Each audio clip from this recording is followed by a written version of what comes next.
म्हणजे घाण आहे. ही घाण जोपर्यंत वजा होत नाही, कारण हा एकटा नाही, मनोराजा एक देह पुरी असे नांदतो त्याचे दोघी नारी, पुत्र पौत्र संपन्न भारी, त्याने कृपा केली आम्हावरी गा, मनवोनी आलो या देशा.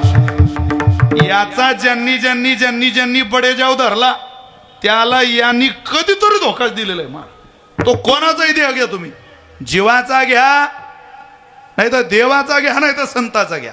ज्या साधूला याची गुरमी झाली संपलं, ज्या मानवी जीवनाला याची गुरमी झाली संपला, ज्या देवाला याची गुरमी झाली कितीतरी प्रमाण आहे.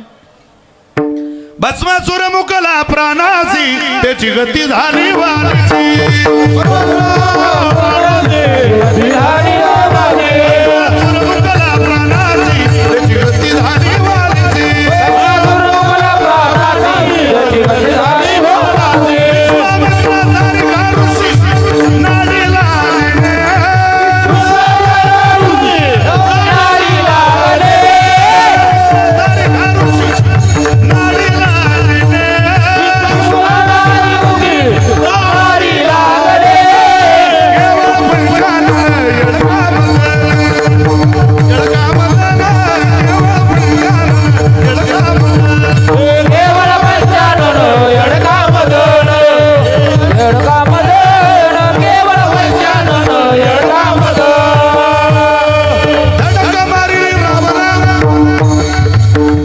कोणाला धडक मारली?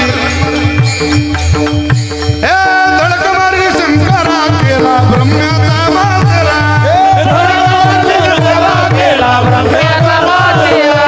धडक मारली शंकरा, केला ब्रह्म्याचा मातेरा.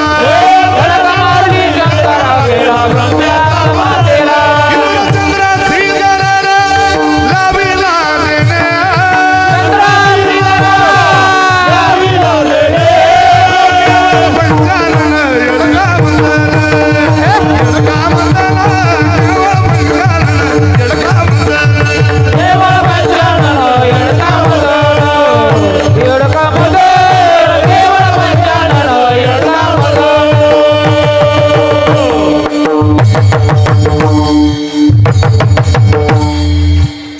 हो बसा खाली, बसा खाली.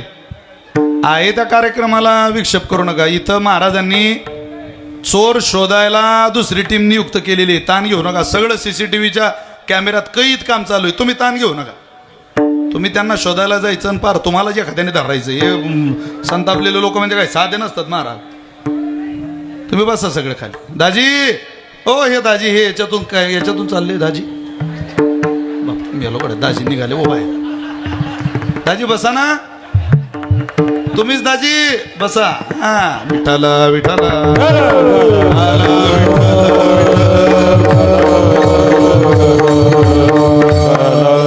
धडका मारी नारदा, केला रावणाचा चिंदा. यादी ही कोणाची आहे? पंचायत समितीच्या सदस्याची नाही, झेडपी नाही, आमदार नाही, खासदार नाही. अरे यांच्याकडे मालकत्व होतो स्वतःच. पण यानं दगाच दिलाच, याने त्रास दिलाच.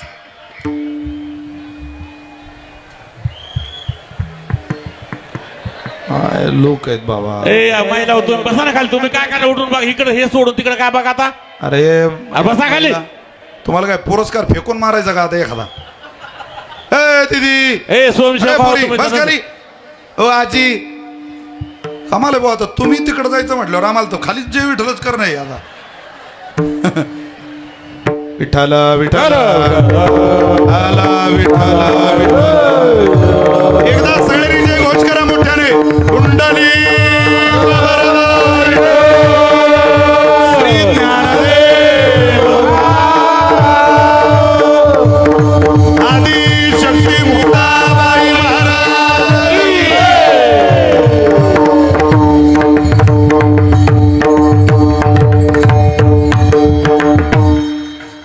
अरे आपला देवच चोर आहे नंबर 1चा. आपण ज्याची सेवा करतो तो चोर आहे. आता चोराच्या भेटीला जर चोर आले असतील, चोर सप्ताहात येणं हा नारळी सप्ताहाचा खूप मोठा विजय महाराज.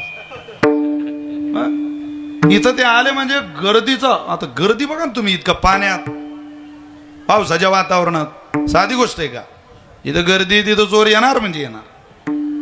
तुम्ही ताण घेऊ नका बसलेले, जरा आवरायचं का कीर्तन.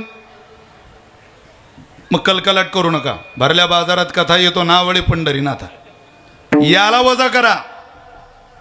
हे घाण आहे. घाण जोपर्यंत वजा होत नाही. 5 दिवसाच्या पोराला घाण शिकवली आईनं. बाळा, हा देह नाशिवंत, मळमूत्राचा बांधा, वरी चर्म घातले रे, कृमी कीटकांचा सांदा, रब रब दुर्गंधी रे, अमंगळ तिचा बांधा, स्मरे त्या हरिहरा शरण जाई गोविंदा. अरे हा त्रास देणार आहे, तुला त्रास देईल, तुझ्याजवळ आनंद ठेवणार नाही. तुला काही मिळवावा असं वाटत असेल तर तुका म्हणे नाही निरसला देह, तो बरी अवघे संसारिक, संसारिक तो बरी अवघे संसारिक.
जेवढे प्रमाण आपण बघाल तेवढ्या प्रमाणांमध्ये देहा संदर्भातली महाराजांची भूमिका आहे.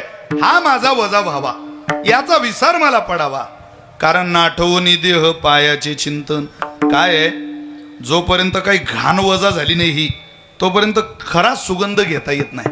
साधय व व्यवहारातलं एखाद्या घरी तुम्ही गेलात तर घाण वजा करून गेल्यावर जे मिळतं ते आनंदाचं असतं. सासू सुनेला म्हटली, बाई जरा गंगीच्या वाड्यात जा आणि आपल्याला ताक घेऊन ये. सून गंगीच्या वाड्यात गेली आणि त्या गंगेला आवाज दिला, गंगे.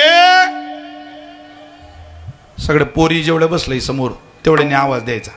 काय हो म्हणायचं, मोठ्यानं आवाज शेवटच्या माणसापर्यंत गेला पाहिजे. गंगे, मोठ्यानं आवाज द्या पोरी, हो लाजू नका. गंगे, अजून जरा आवाज वाढवा, जरा मागच्या माणसाला गेला. डेरीनं आवाज आला पाहिजे पोरी, तुम्ही घाबरू नये. गंगे, असं मला माहिती आहे ना, माझं रोजचं आहे बंधू भगिनीनं. चला थँक्यू पोरी, हा बारी. गंगे, तिनं आवाज दिला, बाहेर रे. काय तेवढं तिनं सोनेनं तिचं पोरग गंगीचं पोरग अंगणात खेळताना पाहिलं. ते म्हणे, गंगी तू ये काय? म्हणे, हो. अख्ख्या उमापुरात इतकं घाण पोरग नाही माय कोणाच्या घरात. अरे बापा बापा बापा, राम राम राम राम राम राम राम. त्याचं नागपूर तोंडापुरात आलेलं. नागपूर तोंडापुराचा संगम ब्रह्मगिरीवर उतरत होता. अख्खा भरलेला शेंबडानं पोरगा इनं तो पाहला. बापा बापा बापा, एवढं घाण नाही पाहिलं. ती म्हणे, पोरं पाहिले पण एवढं नाही. ती म्हणे, तू आलती कशी काय? काही नाही, मला जरा ताक पाहिजे होतं. दिन ताक. अरे भाड एक एकुलता त्याच्या माथा हानी तल्या लाता मग पाटोळा पैठणी ही नेसविता नाथ महाराज बोलतात क्षोभली माता लेकराला बोलले की माया रागवली ते म्हणे ताक नाही माझ्या घरी निघ ताक नाही पाय ना थोडं नाही नाही निघ निघ अगं थोडं बघ ना ताक नाही ग निघ बाई ती घरी आली सासूला म्हणे आवा त्या ताक नाही त्यांच्या घरात हे मी भांड रिकामं आणलं सासू म्हणे बाई ज्या अर्थी तुझ्या हातातलं भांड रिकामं आणलं त्या अर्थी तुझ्या वरच्या भांड्यानं बरंच काम केलेलं दिसतं मला तिथं आता ती हिची सासू होती आण ते भांड तिच्या दारात गेली गंगे आवाज कमी पडू दे ना पोरू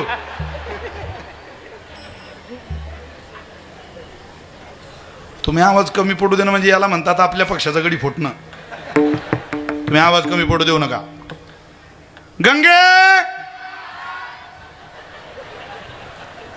चिपटून ठेवावी लागतात बाबा ही लेकरं सोनेला ताक भेटलं नाही म्हणून सासू आली आणि गंगेच्या वाड्यात आल्या आल्या ताकाच्या अपेक्षेनं तिला आवाज दिला गंगे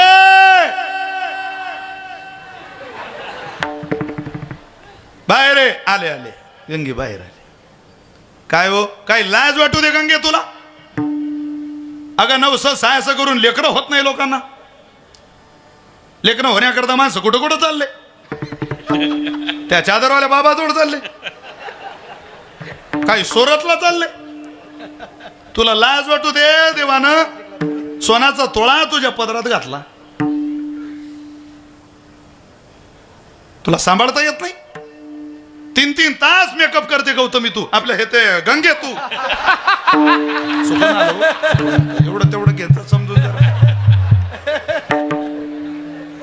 पोराकडे कोण पाहिजे या वाड्यात एक सेकंद थांबावं वाटत नाही मला पण या पोराकडं पाहिलं की त्याला सोडावं वाटत नाही सासूनं आपला पदर त्या पोराच्या नाकाला लावला अख्खा खळा मसालाच पदरात ओढून घेतला स्वच्छ केलं पोरगण कडेवर घेतलं काय आनंद झाला असेल आईला गंगे म्हणे आत्या खुर्चीवर बसा तुम्ही आलत्या कश काय आत्या पण काय नाही म्हणे मी जरा ताकाला आली होती आत्या तुम्ही कब्बर चहा घ्या आता आणि ताकाला आला ना आज दहीच लय पडलंय घरात ताक नाही दहीच घेऊन जा एक ताकाला आली भांड हलवत घरी आली उमापूरकर आणि एक ताकाला आली दही होऊन चालली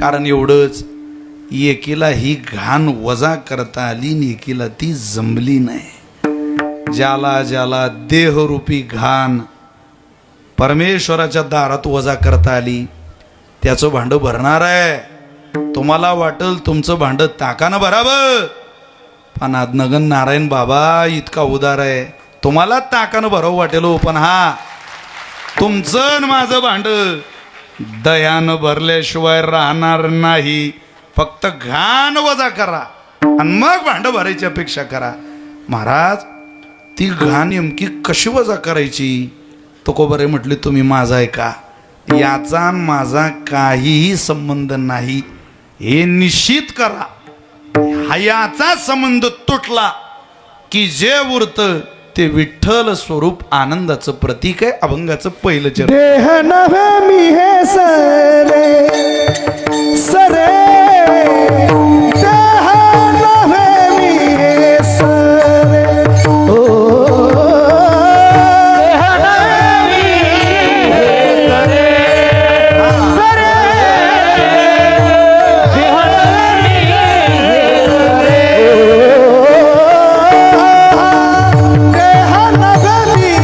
हे सरे सरे देह नव्हे मी हे सरे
यमी नाही. उरला उरे विठ्ठल, जे उरतं तो केवळ आनंद आहे. तुमच्या समोर एक छोटंसं उदाहरण ठेवतो. हा वजा झाला की जे उरतं ते विठ्ठल नाम आनंद आहे. अरे विठ्ठल हे देवाचं प्रतीक आहे, आनंद हे देवाचं स्वरूप आहे.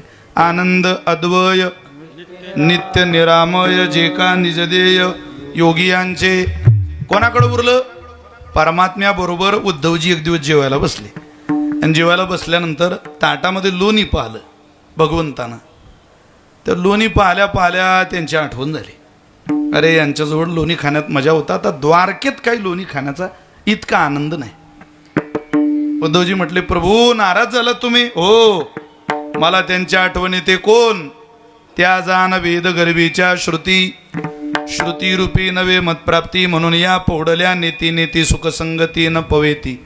उद्धवा ऐक मज गोपिकांची कोण गोडी, त्यांच्या निज प्रेमाची जाती चोखडी, या लागी मज त्यांची आवडी अतिगाडी. उद्धवा, उद्धवजीचा भगवंताचा संवाद तुम्ही वाचा, खूपच सुंदर भाव आहे. सांगितलं रे त्यांच्या इतका जीव, त्यांच्या इतकी माया मला कोणी लावलेली नाही. प्रेम आगळं वेगळं गोपिकांचं. मला त्यांची आठवण येते, हे लोणी खावं वाटत नाही. मग देवा आता काय करायचं? मला असं वाटतं आता ताटावरून आपण दोघांनी उठायचं आणि तुम्ही त्या गोपिकांच्या भेटीला जायचं. उमापूरकर ऐका, कोण कोणाला म्हणताय असं? परमात्मा म्हणतोय उद्धवाला, तुम्ही आता गोकुळामध्ये जायचं आणि त्यांची भेट घेऊन यायची. बरं बरं देवा, तुमचा आदेश, मी जातो. स्वतः उद्धवजी वरजामध्ये आले, रथ घेऊन आले देवाचा. सगळ्या गोपिका पळतच आल्या. कोणाचे केस विस्कटलेले, कोणाची मुलं रडत आहे, कोणाच्या गाई वासरांची तारांबळ चाललेली, सगळ्या रथाजवळ आल्या. परमात्मा नाही, उद्धवजी त्यांनी पाहिलं, हिरमूड झाला त्यांचा, नाराज झाल्या. सगळ्या पाठ मोऱ्या झाल्या, निघाल्या जायला. उद्धवजींनी त्यांना आवाज दिला, ओ माई थांबा, चालल्या कुठं तुम्ही? अहो म्हटले, ज्याच्या आशेनं आम्ही आलो होतो तो इथं नाहीये, आम्हाला माघारीच जावं लागणार आहे. मी त्याचाच निरोप घेऊन आलो. काय? त्याला जाऊन सांगा. तो म्हटला, त्या गोपिकांना जाऊन सांगा व्रजात की मला आजही त्या गोपिकांची खूप आठवण येते. झाला का निरोप? झाला. आमचाही निरोप त्याला जाऊन सांगा. कोणता? मेल्या त्या गोपिका, मेल्या त्या गोपिका, त्यांची झाली राख. मेल्या त्या गोपिका, मेल्या त्या गोपिका, त्यांची झाली राख.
तुला ज्यांची आठवण येते त्या आता मेल्या. कुठं मेल्या? अरे तू जिथं बासुरी वाजवत होता, वाजवी मुरली तय ठाई, तिथंच त्यांचा प्राण गेला. ते उद्धवजी म्हटले तुमच्या इतक्या खोट्या बाया पाहिल्या नाही मी. इतकं बोलता तुम्ही 1500 रुपये महिना चालू झाल्यावर? अरे तुम्ही दादान जिवंत आहे आणि मेला असा निरोप सांगू म्हणतात याला. तुमच्या जीवेला काही हाड? त्या म्हटलं उद्धवजी, परमार्थामध्ये जे मरावं लागतं ते गोकुळ सोडलेल्या परमात्म्याजवळच मेलं, आणि संसाराकरता जे शिल्लक राहावं लागतं तेवढं या व्रजात या गोकुळात आता शिल्लक आहे. परमार्थात ज्याची मरण्याची गरज होती ते आमचं कधीच मेलं, आणि संसाराकरता जे शिल्लक ठेवण्याची गरज होती तेवढं मात्र शिल्लक राहिलं. उरला उरे विठ्ठल देह नव्हे मी हे सरे. हा देह म्हणजे माझं सर्वस्व नाही, हा देह आमच्याकरता मेला. आणि देहाच्या पलीकडं ज्याच्याशी अनुसंधान साधलं, ज्याच्याशी नातं जोडलं, तेवढा मात्र जीवनात शिल्लक आहे. आपणही तुकोबारे म्हटले तेवढा उरवा. तुम्ही पहा, याचा संबंध तुटला की आगळा वेगळा आनंद घेता येतो. देह समर्पी जय देवा, हर काही घावा, ओ होईल आघावा, तुका मने आनंद. देह समर्पी जय देवा, हर काही होईल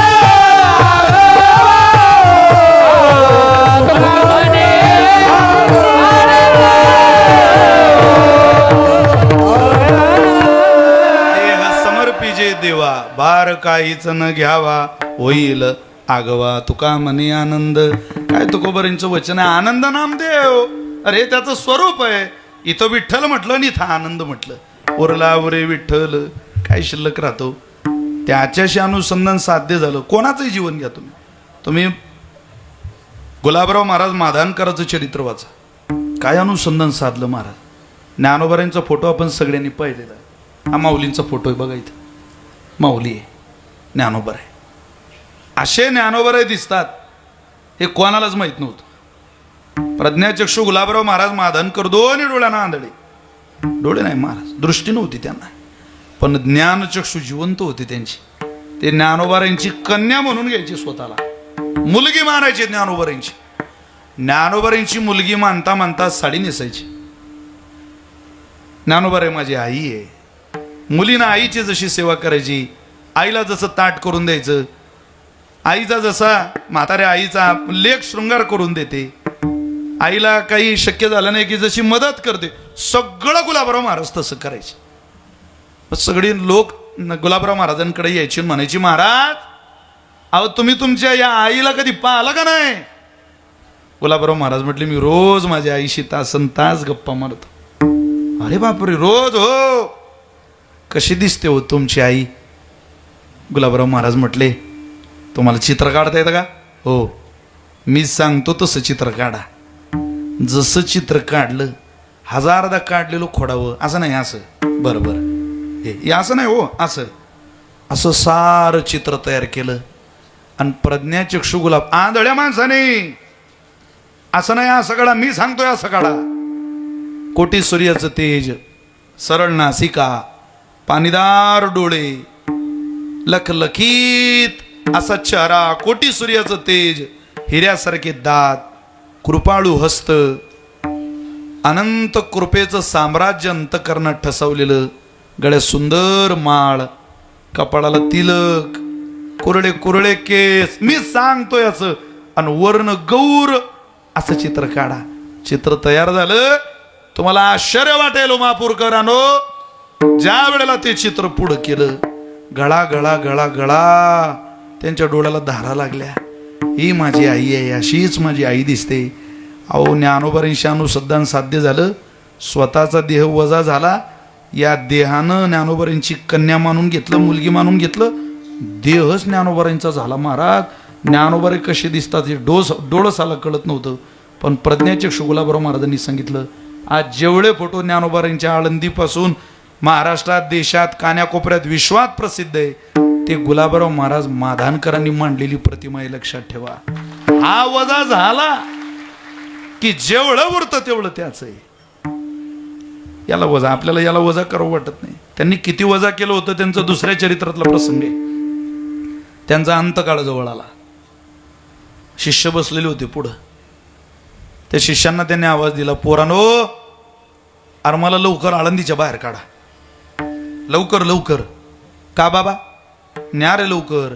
आळंदीच्या बाहेर काढलं. त्यांना पुण्याच्या एका यवनाच्या वाड्यात नेलं.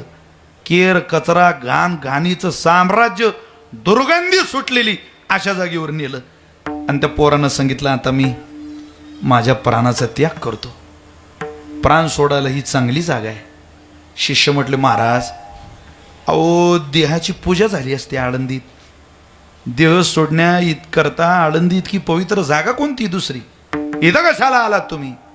त्यांनी दिलेलं उत्तर आहे, आळंदीचा राजा एकच आहे, देशिक राजा दयानिधी अलंकापुरी जो नांदे. मी जर आळंदीत प्राण सोडला तर माझ्याही देहाची लोक पूजा करतील, मलाही लोक मी मेल्यावर माझ्या देहाला हार घालतील. माझ्या देहाची पूजा माझ्या पश्चातही होऊ नये असं मला वाटतं, म्हणून मी देह तिथं नाही इथं त्यागणार आहे. अरे हा देह माझा नाही तर याची पूजा काय करून घेऊ? गुलाबराव महाराज माधनकर. याला म्हणतात उरला उरे विठ्ठल. याला वजा केल्यावर मजाच आहे महाराज. झोपेत हा वजा होतो एकदा, माहिती नाही वेळेच्या मर्यादेत आपल्याला किती भाव सांगता येईल भंगाचा, पण आनंद असतो की नाही झोपेत. देह वजा झाला की आनंद. अहो या भिंतीजोड झोपलेली माणसं या भिंतीजोड उठतात सकाळी. झोपेत काय आनंद आहे देह वजा झाल्यावर, याचा आनंद ज्ञानोबारांनी ज्ञानेश्वरीत सांगितला. साचची पुढती विरा, जरी नहिता स्वप्न जागरा, तरी ब्रह्मभाव साचोकारा म्हणू एका. अरे झोपेत एवढा पडदा शिल्लक राहतो, नाही तर देवाजवळच जातो माणूस. आमच्या मुक्ताबाईच्या मठात मी पंढरपूरला झोपलेलो होतो. असा एक पठ्ठ्या असा झोपलेला होता, त्याचे पाय माया कमरेजोड होते. त्यानं खूप गाळ झोपेत मला लाथ आणली. एका लाथीत मी उठून बसलो. म्हटलं भाऊ बीड जिल्ह्यातले आहे का तुम्ही? लाथीत वजन होतं ना. अहो म्हटलं तुम्ही लाथ हाणली मला? तो म्हणे मी लाथ नाही, मी गाडीला की खाणली. म्हटलं बरं झालं तुम्ही गाडीला की खाणली, तुम्ही त्या गाडीचा चक्कर बिक्कर आणायचा प्रयत्न केला नाही, आता जीव गेला असता आमचा. काय देहावर नसलेली माणसं. पण याला सरवायचा केवळ स्वप्नापुरता नाही, झोपेपुरता नाही. देह तर माणसं 70 रुपयात विसरतात संध्याकाळी. 70 ते म्हणतात देह नव्हे मी. 70 रुपयात बिबटे होता माणसं संध्याकाळी. ट्रक अळू शकतो बिबट्या, हाबपची गाडी अळू शकतो बिबट्या. न ते काय सोपे आहे का? पण भक्ती साधनेत देह विसरा. देह विसरलात की परमात्म्याच्या दारात तुमचं पूजन झालं. कोणाकोणाचं झालं मी पुढं म्हणतो, तुम्ही मागं म्हणा. सगळ्या बसलेल्या झालं. तर हाच इतिहास आहे. ज्यांनी ज्यांनी देह वजा करून सेवा केली, जगन्यंत्यानं त्यांच्या स्वागतासाठी स्वतःचा देह वजा केला. तुका म्हणे तैसे देवान होणे लागे त्यांच्या भावा. कोण अंगावर आहे, कोण खांद्यावर आहे, कोण कडेवर आहे, कोण बोटाला धरून आहे. कुठे देवाचा देह? इथं देह विसरून सेवा केली की हा ही देह विसरतो का महाराज? पण देह विसरण्याकरता, हा माझा नाही या निश्चयाला गवसणी घालण्याकरता आम्ही नेमकं काय केलं पाहिजे? अभंगाचं दुसरं मनवोनीला हो करा, मनवोनीला हो करा,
लाहो करा, घाई करा, त्वरा करा. गळ्याच्या दिशेला जा, गळ्यात तुळशीची माळ घाला, एकादशीचं व्रत करा. बाबांना भेटून त्रास देऊ नका. संभाजी महाराजांनाच त्रास द्या आता, त्यांनाच भेटा, त्यांना नका त्रास देऊ आता. हे सारं स्वराज्य तुमच्याच करता निर्माण केलंय, तर आयुष्य जगू द्या, आनंद. आपलं आयुष्य त्यांना लागू. अरे लाख मेले तरी चालतील, पण लाखाचा पोशिंदा जगला पण. साधूचं जीवन किती विद्यार्थी तयार केले, किती लोकांना संप्रदायाच्या क्षेत्रात आणलं. बीड जिल्ह्यावर नगद नारायण महाराजांची एवढी कृपा आहे की इतर पंथाचं, इतर संप्रदायाचं इथं काहीच चालत नाही. मार शिरकावच होत नाही. उत्सव जेवढे तुम्ही बारकाईनं विचार करा थोडा. आता पावसाळ्यात जशी गांडोळ जन्माला येतात तशी संप्रदाय जन्माला येत आहे. आता लेबल लावता पुण्याचं आणि विकता पाप. अरे सब चोतो की बाजार में फतरो का व्यापार चल रहा है. सगळा खोट्याचा पसार आहे महाराज. अरे ज्ञानोबा तुकोबारांची परंपरा किती सोज्वळ आहे, किती महान आहे. सहन करण्याची कॅपॅसिटी पाहिजे. श्रीमंत बापाच्या घरून श्रीमंत मुलाच्या घरी नांदायला जाणं संसार नसतो. आहे त्या परिस्थितीत स्वतःचा संसार गोकुळासारखा तयार करणारीचं कौतुक करणार हा प्रांत आहे. ज्याच्या नवऱ्यावर 10 लाख रुपयाचं कर्ज आहे, त्या झोपेचं नाटक केलेल्या नवऱ्याचा रात्री हात घेते आणि म्हणते, मालक मला माहिती आहे तुम्ही झोपेचं नाटक केलंय. झोपलेले नाही तुम्ही काळजी करू नका मालक, मी तुमच्या पाठीशी. तुम्ही आपल्या पोरांकडं माझ्याकडं बघा, चुकीचं पाऊल उचलू नका. ही झाशीची राणी वाघिणीसारख्या तुमच्या सोबत आहे. एकदा तुम्हाला या कर्जातून बाहेरच काढेल आणि आपला संसार सुखाचा करूनच दाखवील, असं धाडस देणाऱ्या महिलांचं कौतुक करणारा प्रांत आहे हा. आयतं आणणारीचा प्रांत नाही हा. एकीनं भर राजवाड्यात नवरा रडवला आणि एकीनं वनवासात नवरा हसवला. राजवाड्यात नवरा रडवणारी कैकेयी आहे आणि वनवासात नवरा हसवणारी सीतामाई आहे. एवढ्या महिला बसल्या कीर्तनाला. आई एखादी कैकेयी नावाची बाई करा बोट वरे, मी माझ्या गावात पुतळा बांधतो त्या कैकेयीचा. याचं कोणी नाही त्याचं वा. हरवले आभाळ ज्याचे होतयाचा सोबती, सापडे ना वाट ज्याला होतयाचा सारथी. साधना करती तुझी रे नित्य तव सहवास दे, जे सत्य सुंदर सर्वता आ जन्म त्याचा ध्यास दे. तू बुद्धी दे, तू तेज दे, नवचेतना विश्वास दे. हरवले आभाळ ज्याचे होतयाचा सोबती. करोडपतीच्या पोराला काय मांडीवर घेता? बापाला बरं वाटावं म्हणून करोडपतीचं लेकरू कोणी मांडीवर घेईल? अरे ज्याचा बाप मेला त्याला पोटाशी धरून बघा. जगाचा मालक स्वप्नात सुद्धा तुम्हाला कधी विसरणार नाही. सापडे ना वाट ज्याला. नवीन गाडी घ्यायला बीडला शोरूमला कोणी जाईल, पण ज्याला कॅन्सर झालाय, ज्याच्या सोबत कोणी हॉस्पिटलला यायला तयार नाही, त्याचा हात धरून कधीतरी हॉस्पिटलपर्यंत जा.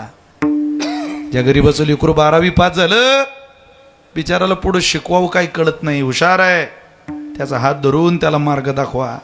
जगाचा मालक तुम्हाला कधी विसरणार नाही महाराज.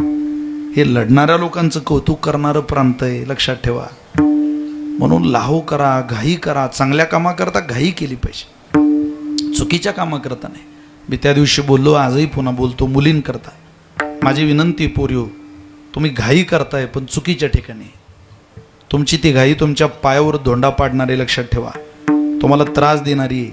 कीर्तनात बसलेल्या गडाच्या सगळ्या उपासक महिला पुरुष यांच्या वतीनं तुम्हाला प्रार्थना आहे. कीर्तनात बसलेल्या सगळ्या युवतींना, तरुणांना, तरुणींना, आमच्या भगिनींना, पोरियो, आम्ही बिना भाकरीचे जगू शकतो, बिना इज्जतीचे नाही.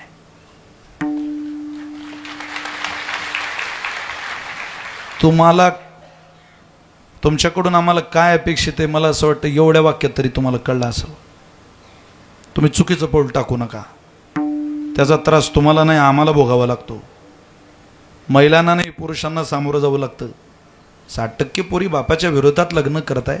2 वर्षाच्या फकीराच्या पोरासोबत तुमची ओळख झाली, या 20 वर्षाच्या बापाला विसरता तुम्ही. लाज वाटत नाही तुम्हाला? 2 वर्षाच्या ओळखीतल्या पोरासोबत निघून जाता, 6 महिन्यानं आम्हाला नोटीस पाठवता घरी प्रॉपर्टी हिश्श्याची. एक लक्षात ठेवा पोरी हो, आम्ही जी रात्रंदिवस कष्ट करून मेहनत करून पैसे मिळवलेली प्रॉपर्टी गोळा केलेली ती तुम्ही निघून गेलेल्या फकीरा करता नाही. आम्ही पैदा केलेल्या अवलादीसाठी सारं मिळवलेलं आहे. आम्ही आमच्या पोरांची प्रॉपर्टी आम्ही दान करू नाही शकत कोणाला. जरा भान ठेवा. जायचं असेल स्वप्नात सुद्धा माहेराकडे वळून पाहायचं नाही. स्वप्नात काय ला तुम्हाला लढायचं? काही चूक झाली का? तुमचा जन्म झाला त्यावेळेला त्या बापानं तुमचं नरड दाबलं नाही, ही इज्जत काढेल, रडवेल आपल्याला भर बाजारात. करू द्या तुमचं लग्न आम्हाला, आम्ही वाईट नाही करणार तुमचं. घालू द्या मांडव दारात, राहू द्या पाठीमागं त्या इज्जतदार मामाला उभं.